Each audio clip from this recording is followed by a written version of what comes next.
Order! Order! You are an incorrigible delinquent at times. Behave yourself, man! It's getting a bit weird now, actually, isn't it? I mean, the other story that we're going to talk about later today is the so-called Taxpayers Alliance admission that it illegally sacked our friend Shamir Sani, and that they do operate a coordinated, mysteriously funded cabal from that address in central London. I mean, you read this, and crikey, the Emperor was naked all along. They've had to admit that he was unfairly sacked, illegally sacked, in fact, after revealing the unlawful overspending in the Brexit referendum campaign. Lawyers describe as almost unprecedented the fact that the group has conceded that it illegally vilified Shamir on the BBC, that it worked in cahoots with 10 Downing Street, that there is a coordinated network of other linked organisations, all anonymously funded, all with season tickets to appear on the BBC and elsewhere in the British media, and all under the same umbrella. The derogatory statements made by the head of Vote Leave, Matthew Elliott, published by his website, Brexit Central, calling Shamir a Walter Mitty fantasist and a so-called whistleblower, they have completely capitulated. They could not have rolled over more violently and completely admitted every single thing they were accused of. And if you're wondering why they didn't want it to go to court, the answer apparently is they would have had to reveal the identity of one of their major donors. So much transparency, so much control. Shamir will be joining us, I'm delighted to say, at 11:30. And I haven't cleared this with him yet, but if you've got something you'd like to ask him yourself, feel free to ring in. Stop and search back in the news with a sort of sense of Groundhog Day to it. I do try some mornings, as you know, particularly if I've had a splendid weekend and I'm at one with the universe. I try to approach controversial conversations from a starting point on which we can actually all agree. So I just cautiously offer you this. We all agree that if it did actually reduce the number of deaths and stabbings on the streets of our towns and cities, then some of the negative ramifications of this policy would be a price worth paying. Can we all agree on that? Or do you automatically find yourself saying, yeah, but you won't be paying the price, James? Which is true. And that's why it will perhaps be an interesting conversation to conduct. I'm also disgusted by reports. I haven't been able to confirm them, I have to confess, and the Home Office declined to comment on individual cases. But that poor woman in Pakistan who was jailed for blasphemy, I say Pakistan, I could just as easily say in the modern-day medieval age. And there's some reports from her supporters after Imran Khan capitulated to Islamist loons. Some concern from her supporters that Britain might have declined an application for asylum from her on the grounds of being fearful of protests or objections here. I haven't been able to find any evidence of that from the Home Office or the government, but supporters of this poor woman, Asia Bibi, 8 years in solitary confinement for allegedly insulting the Prophet Muhammad. And, of course, that is an accusation that she denies. Can we, again, when we start on things that everyone can agree on, can we all agree how stupid it would be now if anybody who thinks that we should offer this woman asylum is told that they have to put her up in their own spare bedroom? You know how normally conversations about refugees and asylum seekers go? Do you see now how stupid they are? To say, well, all right, if you care so much about this poor woman, then why don't you put her up in your bedroom? Yvette Cooper, how many asylum seekers have you got in your bed? Do you see how stupid that is now? Good. I wonder if we can all agree how stupid Brexit is yet. I fear not. 8 minutes after 10 is the time. And I think this is going to be the week when the pips start squeaking, isn't it? This is going to be the week when reality becomes impossible to deny unless you subscribe to the school of thought that there is an as yet unknowable and undefined alternative just poised to come over the horizon. That is now the position that Jacob Rees-Mogg occupies. Can't really go into any detail, can't really explain how it's going to work. I can just assure you that it will. I'll use words like technology and I don't know, vassal state to frighten you, technological solution to reassure you, completely backtrack on the claim that we don't have to pay them any money by claiming today that we're given 20 billion quid and then they'll give us a little pat on the back, but not mentioning the Northern Irish situation, which, as you know, has been absolutely intrinsic to the roadblock ever since Article 50 was triggered. So when I say I feel sorry for Theresa May, let me qualify that slightly by saying that I think her conduct while Home Secretary was disastrous for this country. I said so at the time, and now probably everyone agrees, don't they? I mean, from cutting police numbers through to presiding over the debacle that was Windrush, from having that obsession with reducing immigration figures, regardless of whether or not there was any evidence that it was to the benefit of the nation. Theresa May, probably the worst Home Secretary in living memory, and British politics being British politics and Brexit being such a ludicrously corrupting lens, she ends up getting promoted to Prime Minister. And when she became Prime Minister, she was charged with one mission, really, and one mission only, which was to deliver Brexit. And I think, look, I'll give you my stone-cold analysis, right? And then you can either pick it apart or respond accordingly. I think Theresa, because what I've always been intrigued by was what is going on in Theresa May's head, actually. That, to me, has always been, in many ways, the most interesting element of all of this. Because it is, for me, impossible to conceive of circumstances which anyone could be convinced were superior to the status quo. The membership of the European Union, as negotiated by Margaret Thatcher and John Major, is pretty much the best possible relationship we could have with Europe, either in or out of the European Union. And she knows that. And lots of people didn't know that. I didn't really know that before the vote. You didn't really know that. You just kind of thought... for me, it was a question of trust in the individuals telling us that leaving would be a good idea. They were such a ramshackle shower of quasi-fascists and fraudsters that I couldn't quite believe that the country was falling under their spell. This is the inevitable upshot of that con being perpetrated on the British people, is the fact that no one can now agree from any side of the argument on what on earth should happen next. So I've always been intrigued by what Theresa May was doing.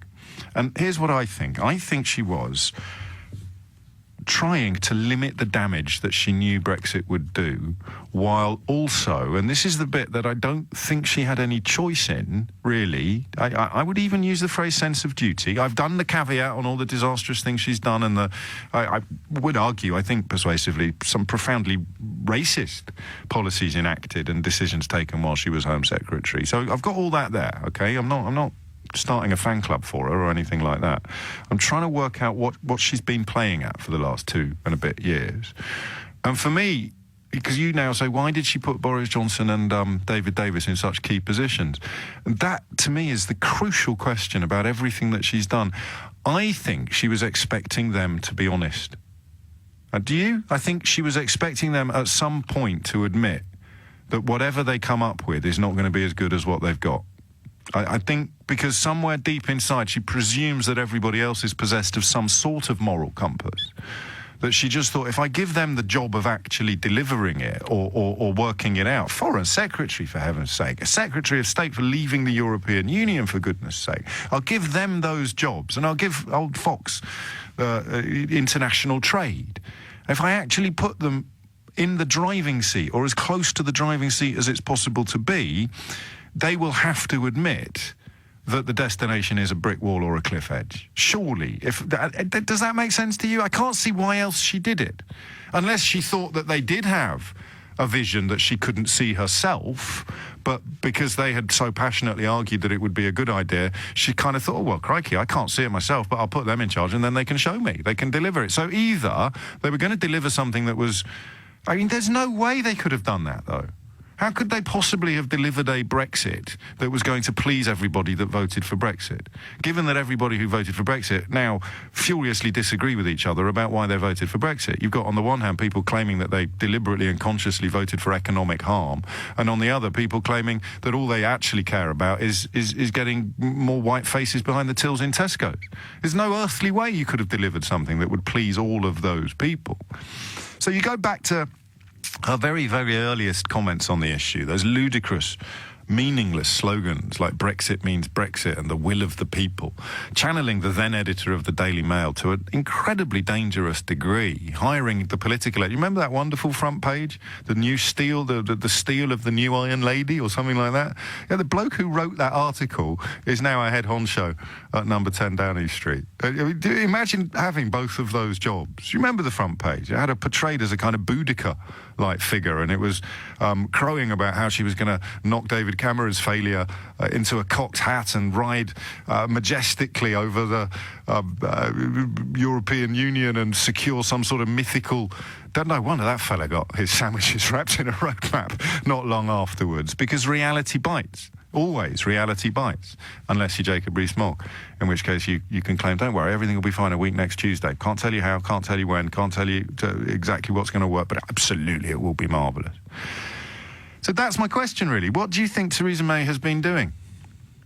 0345 606 0973. I'm going to put my money on this theory, OK? I think she thought that the people who were either dishonest or deluded with regard to the notion of securing something superior to what we currently have, she thought they would come to her rescue. So she thought that by now Boris Johnson would be essentially as honest as Joe Johnson. Instead of Boris Johnson, of course, doubling down on his deceit by still claiming that there's some mythical, unknowable alternative that nobody but him and Rees-Mogg can see. I think she put them in the top jobs so that they would, in her slightly naive mind, they would somehow end up unable to continue with the deceit and the denial and the delusion. The closer you get them to power, the closer you get them to delivering this mythical beast, the more they would eventually have to admit that it was impossible. That's just me. I can't come up with a better explanation of two things. Number one, why she's pressed on this path, and number two, why she put those characters in such key positions. What do you think? And I feel sorry for her.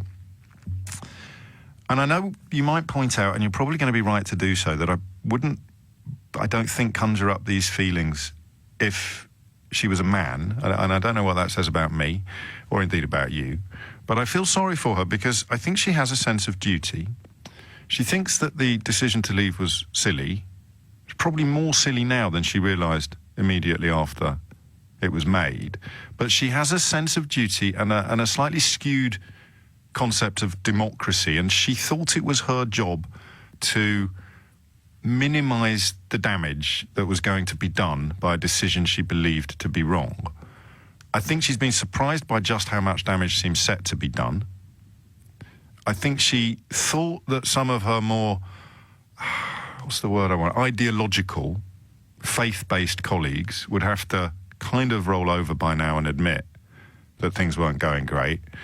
And I think she thought she'd get a big enough majority by going to the country and calling that general election to sort of force through stuff in a way that she can't do with a reduced majority.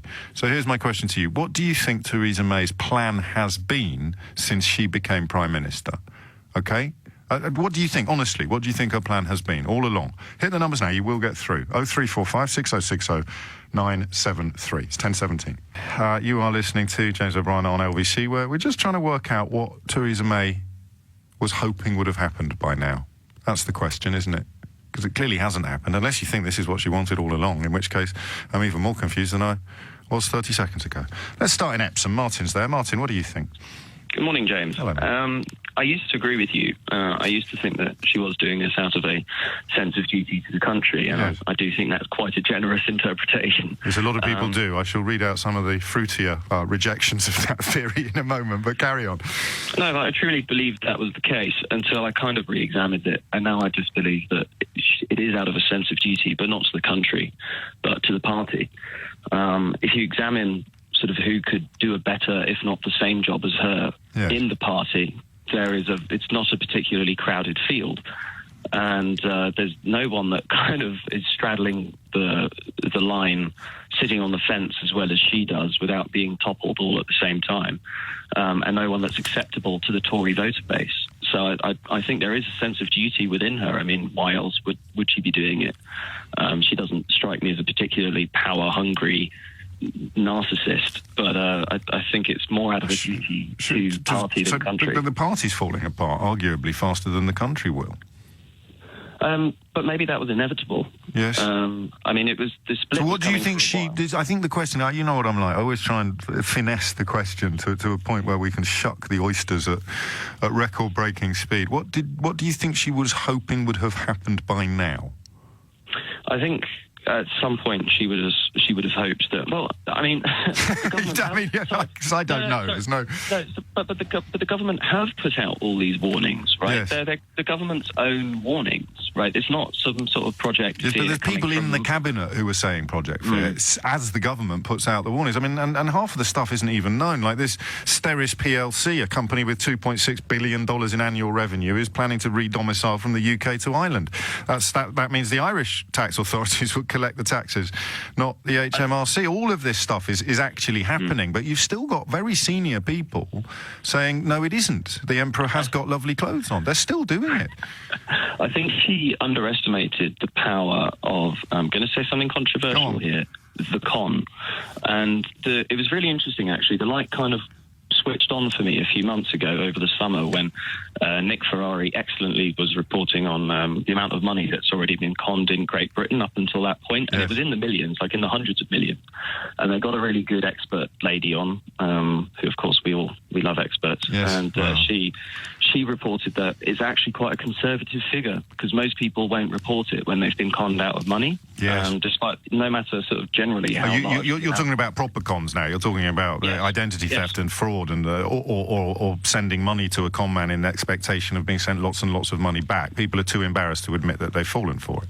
Correct. So embarrassed that they wouldn't just not tell their friends but not tell the authorities. So when she came on and talked to Nick about that, suddenly everything kind of made sense to me all of a sudden. The fog just sort of cleared because it's exactly the same. If you'd been promised all the multiple different conflicting unicorns, as you put it, as Leave voters have been, then that takes, a great...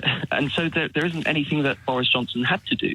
He wasn't under any kind of pressure to admit that he'd got it wrong or that he'd been disingenuous because there wasn't any appetite for him to admit it. I had nothing to be gained from doing so. In fact, everything falls apart for him forever if he admits. Yeah. The scale of the con. And to the point where now he's writing in the Daily Telegraph today, trying to piggyback his brother's principles. His brother, Joe Johnson, came about as close as you can without causing internecine warfare to calling his brother a barefaced liar on Friday. And Johnson Sr. is possessed of such rancid morality, for want of a better word, that he sees, I better just say, I agree with Joe, who called me a barefaced liar. But he finesses it in such a way that the people who won't yet admit that they've been conned can just about squint a little bit and see it as something other than what it clearly is. So what happens next?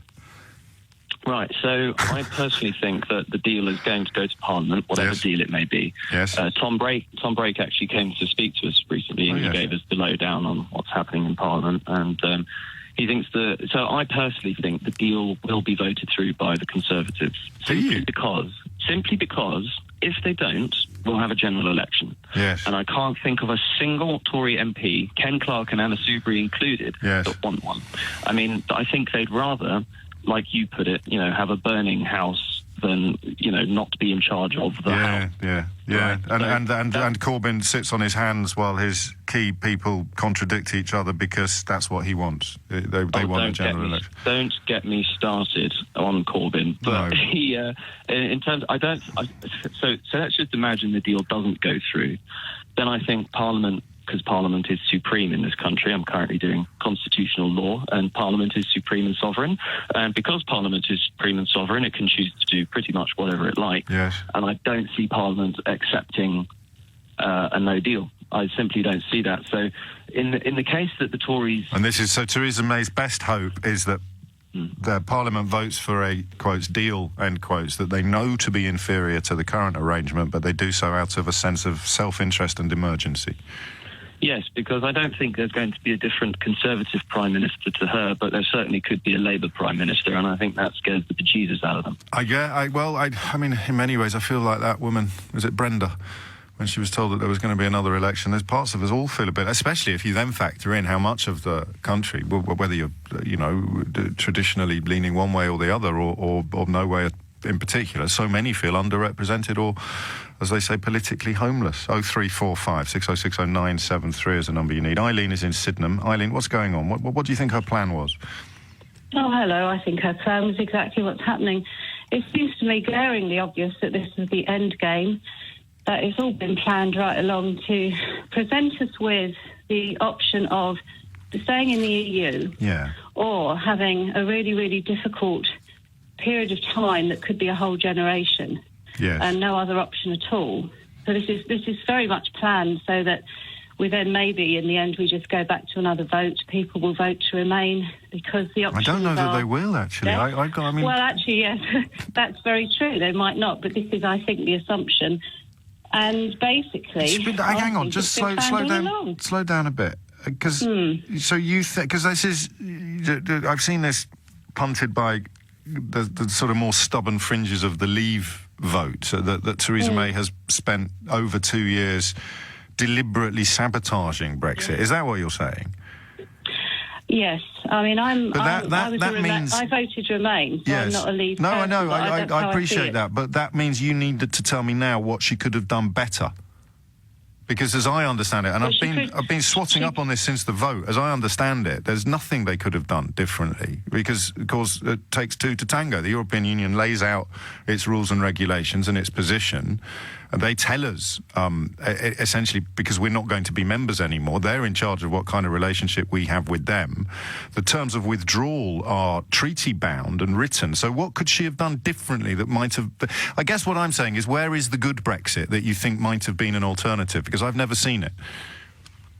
Well, I mean, I don't know as much as I need to know, but from what I can gather over the last 2 years of reading and listening is...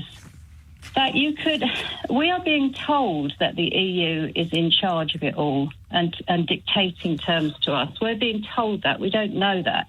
But also, surely there are options. They're not dictating terms. They've got rules that everybody has to follow. I mean, that's... Yeah, but I don't believe that it is as intransigent as we are being told.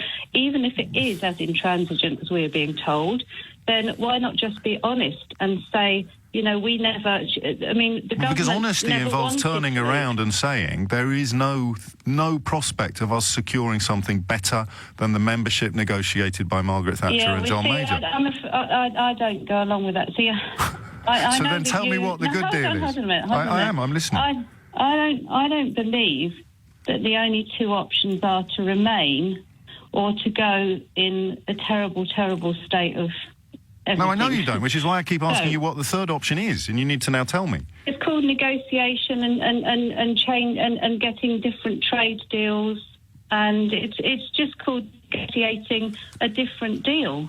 Yeah, but we can't do that because there are rules in place. We can't, but I don't believe that. Okay, I honestly don't believe that. No, that's fine. I understand. So, I mean, forgive me, though. I am going to have to write you down as someone who just believes things could be different but can't explain how, like Jacob Rees-Mogg. Well, you're welcome to do that. Well, no, contradict me if I'm wrong. I don't want to misrepresent you. Well, see, I've listened to both sides for 2 years. Yes. And you now believe that there's sides. a third way, but you can't describe it. Well, I do believe that there is a third way, and by saying I can't describe it is quite condescending. Well, I don't mean to be, because I've asked you to, so now describe it, and then I won't be condescending. No, because I don't know enough about it, but I don't mind. But you know enough to believe that it exists. Hold on, can I just finish what I'm saying? Well, I'm already late for the news. Yes. I don't believe, as you do, what we are being told. That's the difference. I don't believe that there's only one way. So it means that you don't trust the evidence of your eyes and ears. You think that there is a secret conversation that could have been held but hasn't been held for reasons that you can't explain. I don't trust what we're being. No, that's a position, I guess. I mean, but it isn't condescending to just repeat your own words back to you. You believe in something that you can't describe and which you don't know that it exists or not, but you just believe that it must. And that is why we are where we are. And that's why I think if there is another referendum, then God knows how it would end up. Someone like Eileen are probably going to vote Leave this time when she voted Remain last time. So, I mean, for my money, of course, and I've had the privilege and the pleasure of being able to explain my thinking as it's moved and shifted, and the bits that haven't over the last 2.5 years. Every day I get to talk to you. So you know, I am, by definition, going to be a little bit more immersed in all of this stuff than perhaps anyone deserves to be. But I think the last caller was very pertinent in a way, because you are now left with either an acknowledgement of reality and inevitability, or keeping the faith, the belief that something better could have happened. It's moving now from the belief that something better will happen, it hasn't, to something better could have happened if only things had been different. But I can't explain what that thing is that could be better than what we've got. And that's, in a sense, the unicornism next stage, isn't it? Oh, well, we could have had unicorns if it wasn't for you pesky kids. 0345 6060 973. What do you think Theresa May's plan was? Because, well, I mean, the more you talk about it, the further out of reach it moves. Was she really planning for it to come to this? What did she think was going to happen? All I've got, and this isn't something that I would bet too much money on, all I've got is that she thought that the key players that she gave key jobs to would have to admit reality. But she got that wrong, because they resigned. They ran away and then started claiming almost immediately that if only they had those plum jobs that they've just resigned from, then everything could have been going brilliantly. And that's how mad everything is now. David Davis and Boris Johnson essentially saying, if only we had really important jobs in government, we could be delivering a brilliant Brexit. And then I say, but you were Foreign Secretary and you were Secretary of State for leaving the European Union. And they say, stop being so condescending. I say, but no, lads, you were. That was your job. Mark's in Nottingham. Mark, what do you think? Morning, James. Hello, mate. I think that, in reality, I think that, I don't feel sorry for her, because she put herself up for the leadership of the Tory party. Yes, no one forced her to. But duty, a sense of duty, no? Is that too kind? Because if you think about it, during the referendum campaign, she became a submarine. She disappeared underwater. Yes. My understanding is, from what articles I've read, that Cameron and et al. Were trying to get her out and about to make speeches, and she was very reluctant to do so. But it says to me she was playing the leadership game. Really? She was distancing herself from Cameron so that if he lost and he resigned, she'd stand for the leadership. So I don't feel sorry for her at all. Okay. I think that the lie of the levers that the German car makers, the French winemakers... I don't know if it was a lie. Listen, I can't really have a pop at someone else for using slightly extreme language in these contexts, given how often I've failed to keep a lid on my own fruity vocabulary. But I don't think it was a lie. I think people who believed it were not dishonest. It had a patina of logic to it. They want to sell us all their BMWs, and then you just go, oh yeah, of course they will. That'll be fine. I mean, it was wrong, but I don't know that it was a lie. What I mean by that is, when they said it, I honestly think they believed it. Okay, but I think that what our politicians didn't really get their, particularly our Leave politicians, didn't get their head around is how wedded and how much the Europeans believe in the European Union. Yeah. And that their fundamental rules with regards to the free market and the customs union, etc., that no, we're not making a special case for you. We know you're a big economy, the fifth or whatever it is, biggest in the world. But it is more important that our rules and regulations stay as they are, rather than making a special case for you. And perhaps the emotional element of it as well, we completely underestimated, because we've been encouraged for 30 years somehow, and for reasons I think a cleverer man than me will have to unpick in a much longer book than I'm ever going to write. We're convinced that they're our enemies, while simultaneously they were our allies. And that's the really weird thing. Whereas when you saw Merkel and Macron at the memorial service yesterday, and you realise that for continental Europe, keeping war at bay has actually been an underpinning factor, just as Churchill predicted it would be, of the entire European Union project. And we kind of opted out of that a couple of decades ago, and I don't understand why. Yeah, because there's always been this, there's always been stories of, whether they were true or false during the 70s and 80s, that the reason that the French wanted to keep the Germans close was because of Yes. the First and Second World War. Of course. It wasn't about freedom of movement and trade and anything like that. It was about wanting them to keep them, And it worked. as good friends. Of course it did. And as to the future, do you know what? Go on. What the Europeans are offering is their bat and ball. And they're saying there are rules and regulations. Yeah. It's up to you whether you want part of it or not. But whatever part you want, we're not changing them. For you. You don't get to change the rules of the club as you leave it. I mean, these little sound bites that are substantive and easy to understand somehow get drowned out by the ludicrous ones that are neither true nor substantive, like Brexit means Brexit. OK, that means nothing. Here's my soundbite. You don't get to change the club membership rules as you resign your membership. Yeah, and I've got one for you as well. Go on. There isn't a plan B because there wasn't a plan A. Yeah.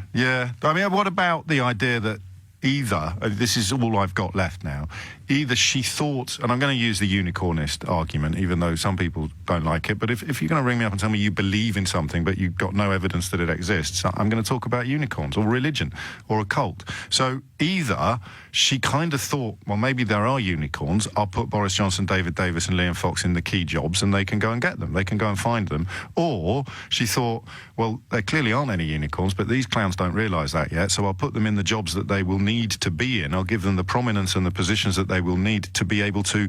They will not be able to deny that unicorns don't exist, and she completely underestimated the extent of their moral corruption because they'd sooner resign than admit the truth. I think a lot of people thought that what she did when she put Boris Johnson and David Davis in those positions, she thought, there you are, put the money where your mouth is. Yes. And both have been found to be wanting. Yes, but then they start heckling from the sidelines as soon as they quit the field. It's unbelievable. Eh? You expect that kind of dissembling and dishonesty from a Farage, maybe, or a kind of comedy politician, but not from an actual foreign secretary, not from members of the cabinet. Mark, thank you. What do you think Theresa May hoped would have happened by now? That's where the question is moving, isn't it? And that's a really interesting question. No one's going to ring me up, are they, and say, oh, I suppose you could ring me up and say this is what she wanted all along because she secretly wants to remain, and now... But that means you're admitting that it's all gone so disastrously wrong that remain looks preferable. You're not supposed to be doing that yet. Listen to Jacob and Boris. They'll tell you what to think and what to believe, and you're supposed to believe that something better either is still on the horizon and all you have to do is believe more, or it could have happened, but it's all been sabotaged by you pesky kids. So what would Theresa May have been hoping to see this week? 0345 6060 973. I don't know. I honestly don't know.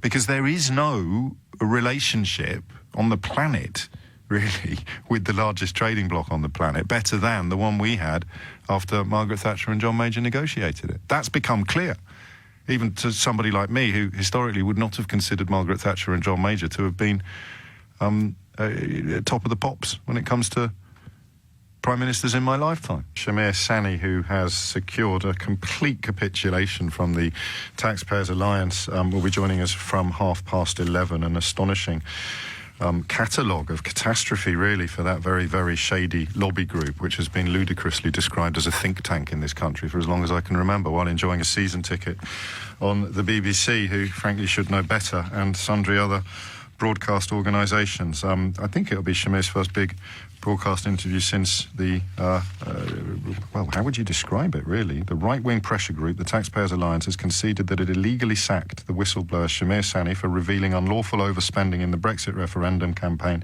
in a case that could have a major impact on how lobbyists are described in the media. Right-wing pressure group, anonymously funded, but enjoying astonishing access to the microphones and cameras of the British media now for years. Very odd. 10:11. Speaking of odd, what could have gone better? That's the thing. The head of, I'm going to pronounce this incorrectly almost certainly, ThyssenKrupp, massive German company, the head of the British arm, has just described our Brexit position as a complete shambles. That'll be the German industry that was going to come galloping to our rescue, of course. But when you look at the mess Theresa May is in now, I wonder what you think she thought was going to happen.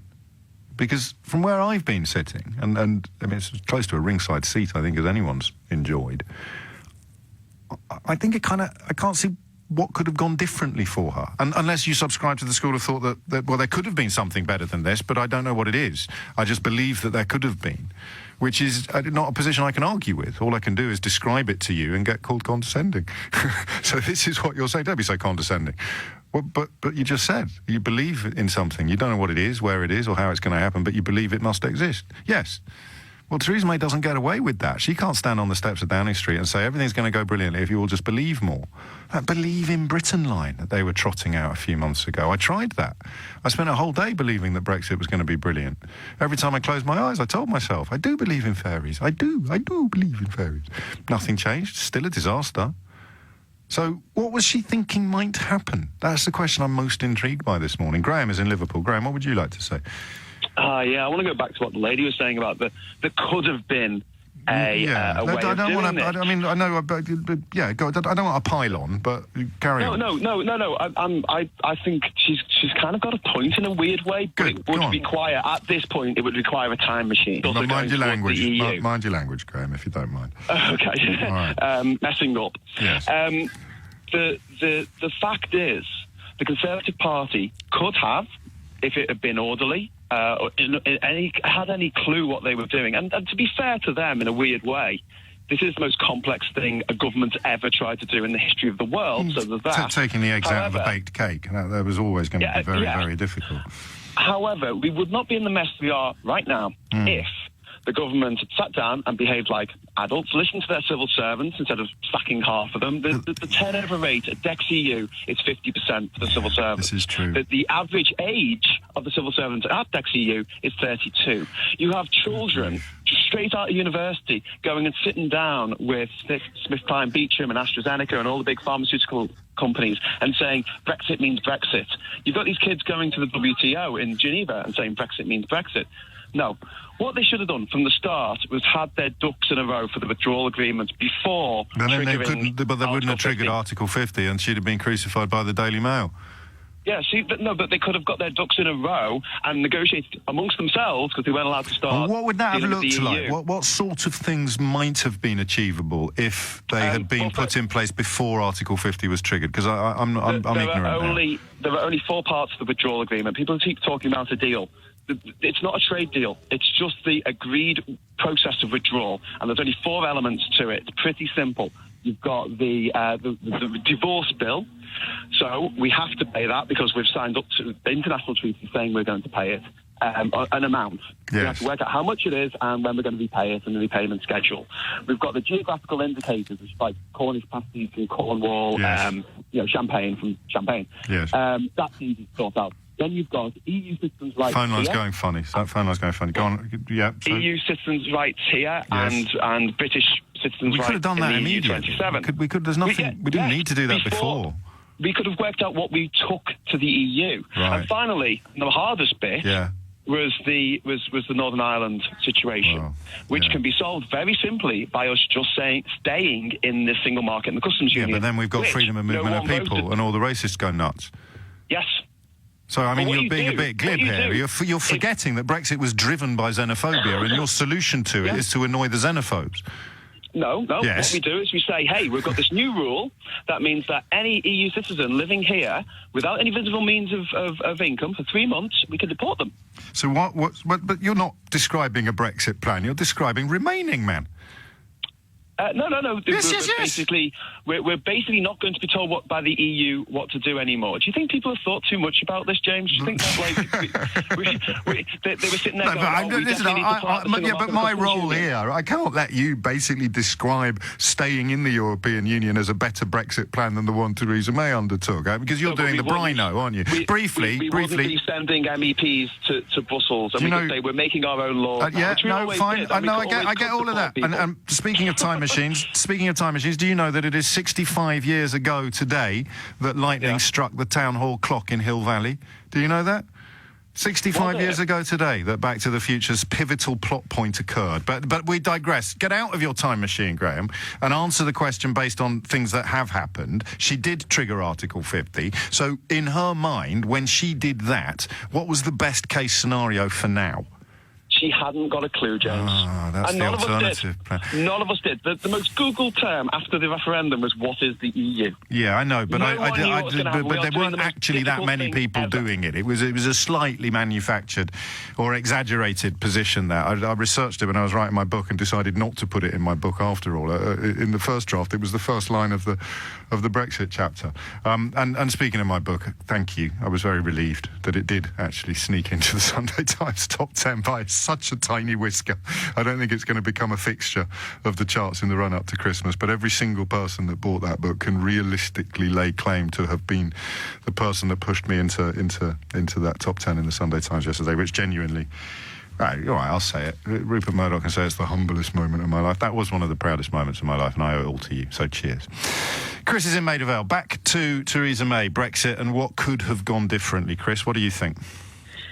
Well, morning, James. Hello, mate. I know that you're obviously trying to rationalise the mess we find ourselves in. I am. But I honestly believe that you're actually giving far too much credit to Theresa May. Okay. I honestly don't believe there was a big sort of Machiavellian sort of, master plan in 2016. I honestly think that she thought that she could actually execute on Brexit. So I've given her too much credit in thinking that she couldn't have been ignorant of what was going to happen, but actually, I mean, look around her. Everyone has been completely ignorant of the inevitability of what's happening, and some of them are still in denial. She doesn't have the luxury of being in denial because she can't resign and start. I would say it's even worse than that. Come on then, Chuckles. Well, no. Only because I think she was always going to be massively out of her depth and her comfort zone. I mean, she was in the Home Office for 6 years, egged on by sort of the Nick Timothys and Fiona Hills, yes. which who were Brexiteers, surrounded even when she left the Home Office, surrounded by Home Office advisors, limited comprehension herself of business, finance, trade, or economics. Phrase. Yes. She underestimated the complexity of the task because of the people around her telling her that it wouldn't be that complex. So she didn't do the deep digging. She's just done the kind of... That's strong, actually. So there was a dinner in 2016 when sort of Juncker and Barnier sort of came over, and I think they brought a copy of a trade agreement with them, the typical 1,000 pages, dumped it on the table, and May was just sort of staggered. Because of who she was surrounded by. So she was a Eurosceptic by a process of philosophical osmosis. She just was surrounded by so many people that were so embedded in Euroscepticism that it never really crossed her mind that it could be completely bonkers. Yeah, I think that she thought that she could execute on it. And in fairness, and I'm staggered I'm about to say this, okay, but we're all sitting here today talking about, the Canada model or the Norway model. Yeah.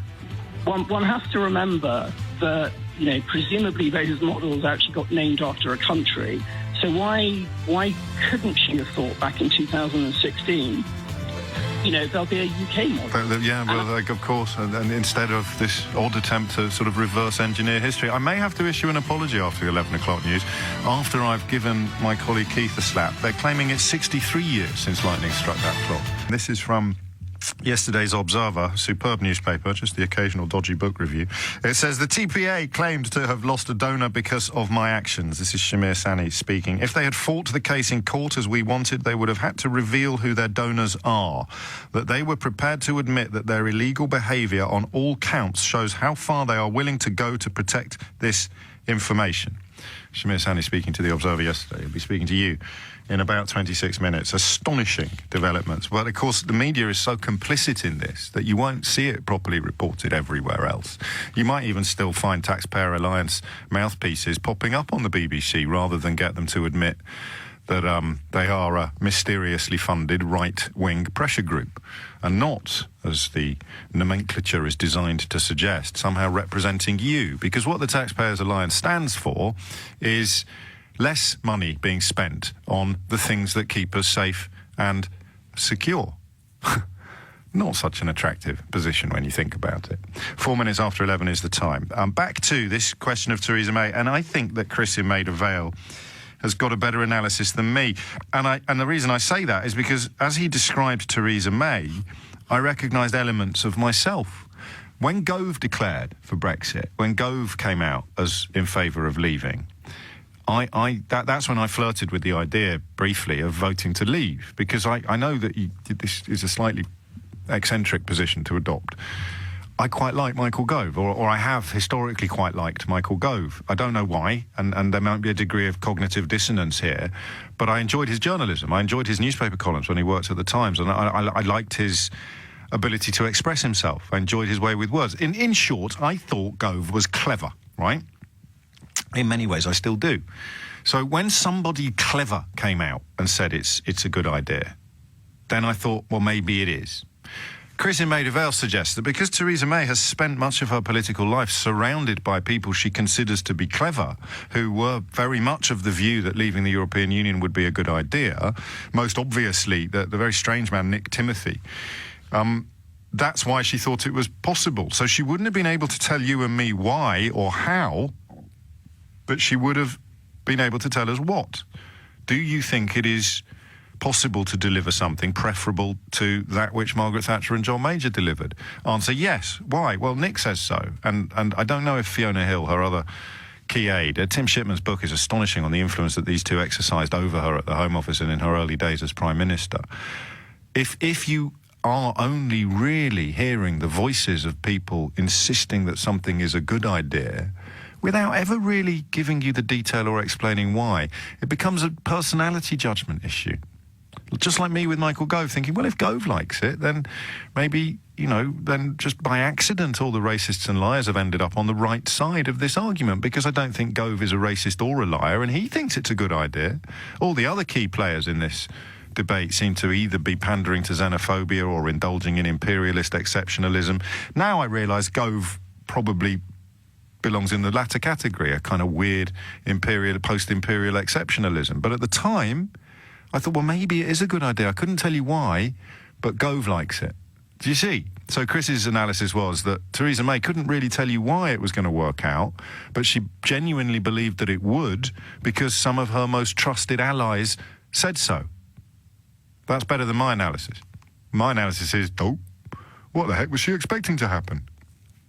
Richard is in Acton. Richard, what would you like to say? I've got a couple of phone lines free. Sorry, Richard. 0345 6060 973. We'll take this up to past when Shamir Sani joins us. Richard, what would you like to say? Yeah, hi there. Hello. If I could do a quick comparison, I'm not going as off topic as you think. Go on.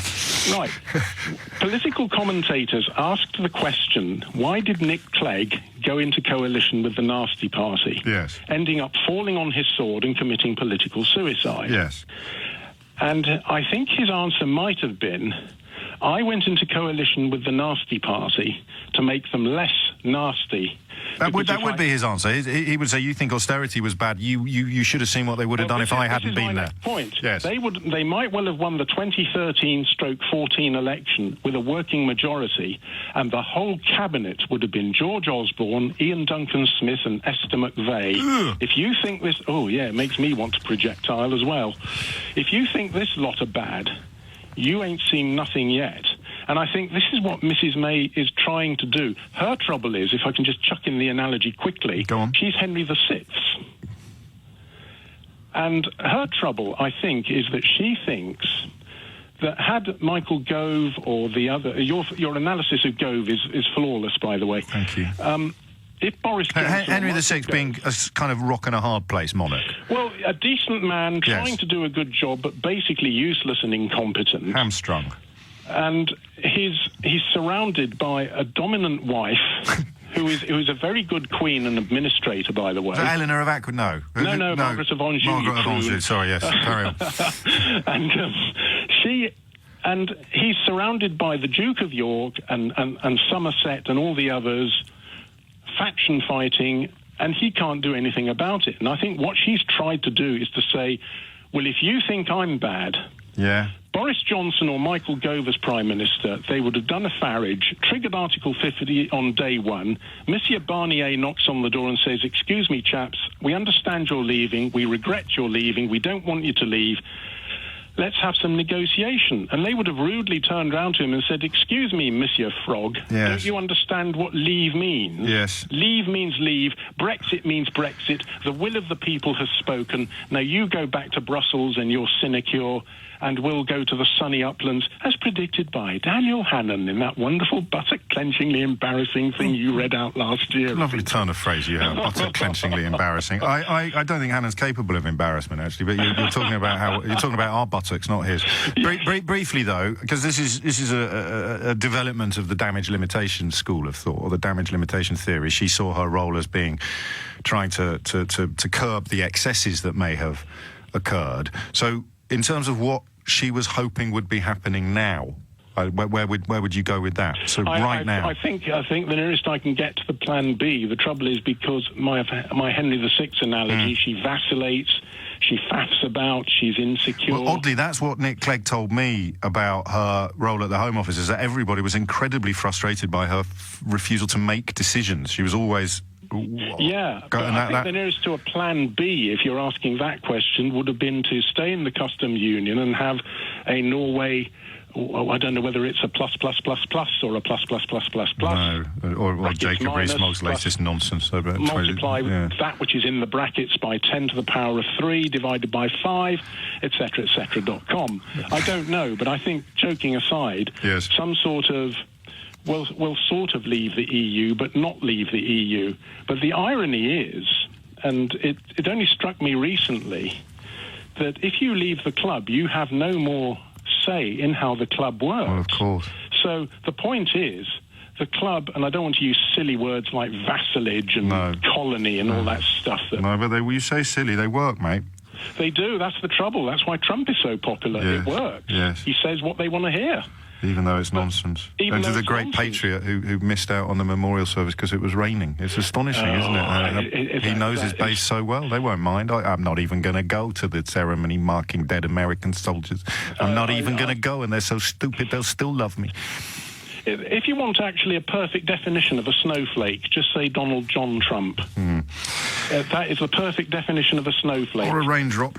Richard, thank you. I shall have to swat up on Henry VI, actually. I'm currently reading a book that focuses upon the sort of triangulation of Mary, Elizabeth and Edward, but of course none of that would have happened. At 12 after 11 is the time. 03456060973 is the number that you need. So... taking all of the calls so far, including Eileen's, who didn't like hearing her own words quoted back to her, but I can completely understand why. The notion that you believe that something better could have happened, but you don't know what it is. Oddly enough, I think perhaps that was Theresa May 2 years ago, because of the people surrounding her. I believe that something good can happen because these dudes are my most trusted confidants, and they say that it can. And now we'll get on with the business of working out what it's going to look like. And as she spent 2 years trying to work out what it's going to look like, she's realised there's nothing that's going to be better.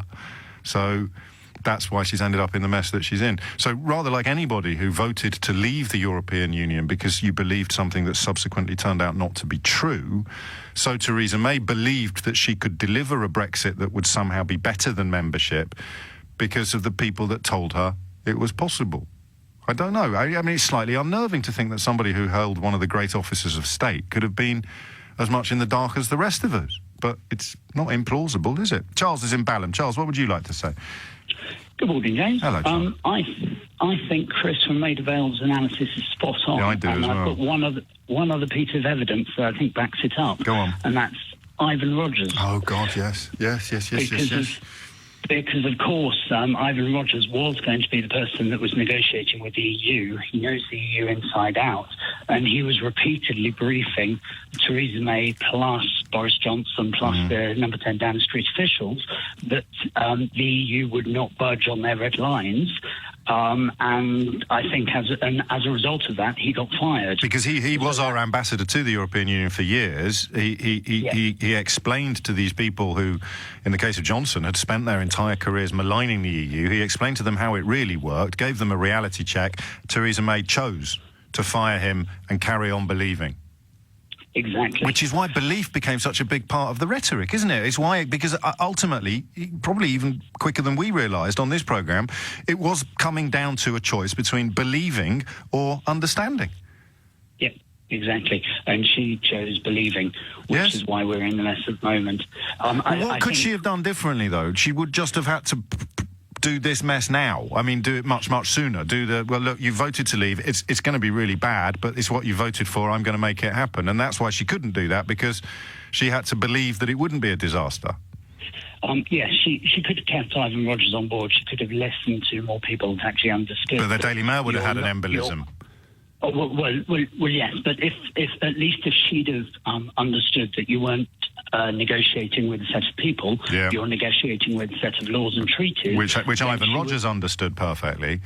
Completely, then at least she would have understood exactly what was possible and what the trade-offs were, and she could have started the very painful communication with the British public that actually what was sold to you in the Brexit referendum is not possible to be deliverable.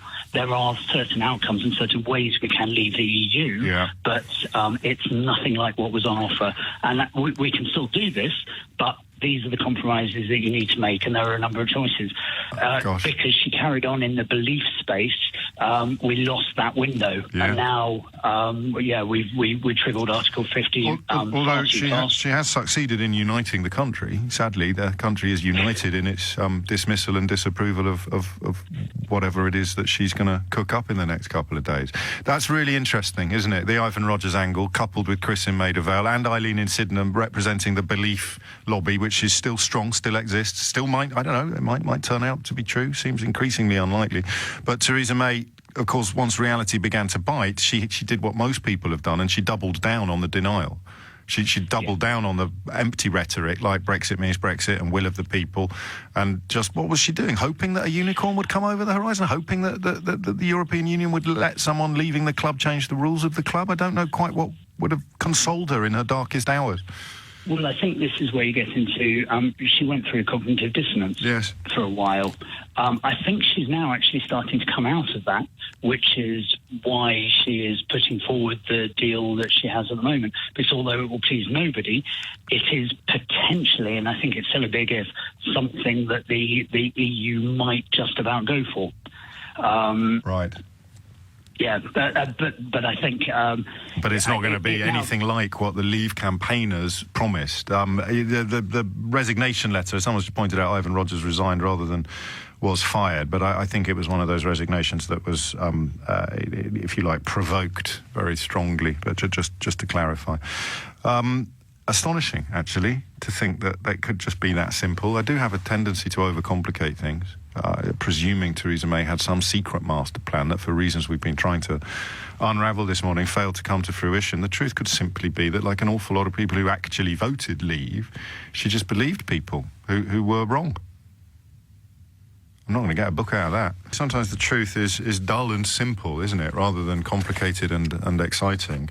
The idea that Theresa May has been subject to some sort of conspiracy, or that she had some sort of master plan that hasn't come to fruition, or that there's... the conspiracy, of course, is the claim that she's deliberately sabotaging Brexit, which could have gone brilliantly if it wasn't for you pesky kids. But I think the combined forces of my callers today have offered up a much better analysis, which is very simply that she did believe, she did take the job, not necessarily to limit the damage that was being done, but because she did believe it could be good, because of the people she was surrounded by. So she put David Davis and Boris Johnson and Liam Fox in these key positions because she did believe they'd be able to deliver something better than what Margaret Thatcher and John Major had negotiated over 20 years. And she was wrong. Admitting that she was wrong would involve resigning, which is why she can't allow another referendum. The second bit's mine, so if there's flaws in that, which there almost certainly are, don't blame it on the brilliant callers that we've had today. Flora is in Bulsbroek in the Netherlands. Did I say that correctly?